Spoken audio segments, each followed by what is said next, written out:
Welcome to the channel. My name is Josie, and this is a home tour of Dina's house. Discover the keys to achieve a country cottage type decoration.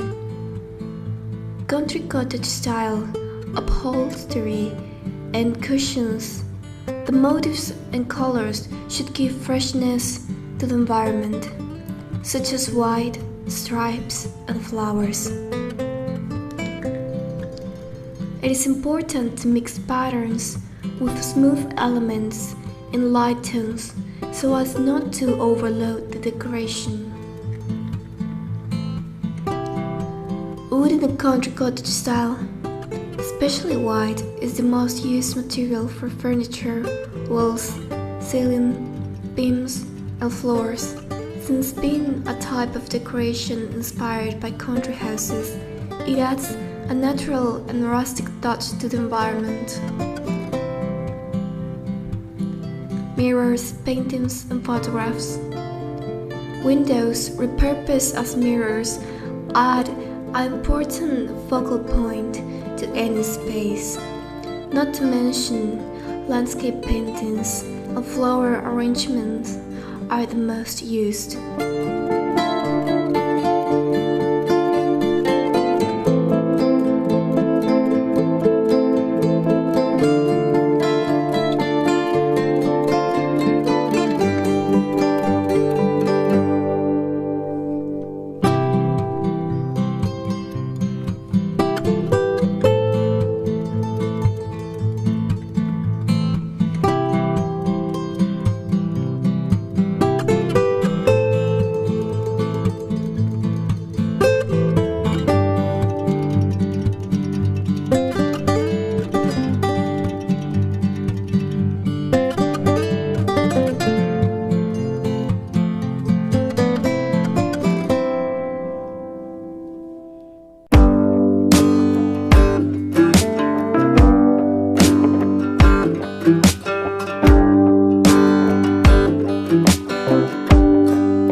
Vintage furniture. Furniture such as rocking chairs, tables, stools, and cabinets are widely used, especially if they have a country touch in white or pastel tones. And to finish the details of the decoration, natural fiber baskets, ceramic tableware, wooden trunks, ceramic pots, rustic coat racks, old books, lanterns, or watering cans, or bird cages. In conclusion, white gives a lot of light to any decoration, and the patterns and textures help to create a balance with the other elements of this style.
What do you think of painting the wood white? Write us in the comments, and thank you very much for watching the video.